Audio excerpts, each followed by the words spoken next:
Klubu Jēkabpils galvenais treneris Igors Smiglnieks. Labdien, treneri! Kā esat gatavi pret VF uzspēlēt šodien? Es domāju, jebkur komanda ir gatava. Tas liekas jautājums, jebkur komanda grib uzspēlēt pret VF. Nu, kā izšķirās otrā vieta regulārajā turnīrā? Ja vinējat atlikušās spēles, otrā vieta jūs? Zinām, arī skatāmies līdzi.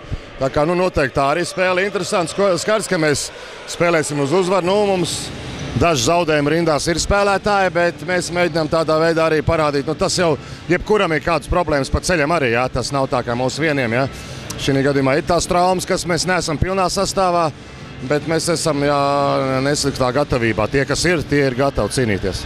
Kas būtu jāizdara, lai VF šodien vinētu? Jo, kā zināms, VFam ir diezgan liela pauze bijusi. Pēdējos 3 mēnešos tikai 15 spēles, tā kā viņiem spēļu praksa it kā nav baigi lielā. To, ko es teicu, viņiem pašiem, tā kā es noskaņoju komandu, viņiem šodien jāuznāk uz laukumu uzvarēt. Ja nevis uznāk vienkārši labi nospēlēt. Saprotat, to domu daudz. Ja viņi nāk labi nospēlēt ar VF, tad viņi arī labi nospēlē un vienmēr zaud. Tā kā ja viņi arī noskaņosimies, mēs visi noskaņosimies uz uzvaru, bet visāds var būt ļoti grūti prognozēt. Pat arī ļoti grūti prognozēt, kas notiksies. Skaidrs, ka favorīts ir VF šodien, bet tas mums neko nenozīmē kā komandai noskaņojumam un gatavošanās. Labi, vairāk netraucēsim, lai veicās spēlē un izdodās. Tas bija Basketbola kluba Jēkabpils galvenais treneris Igors Smiglnieks.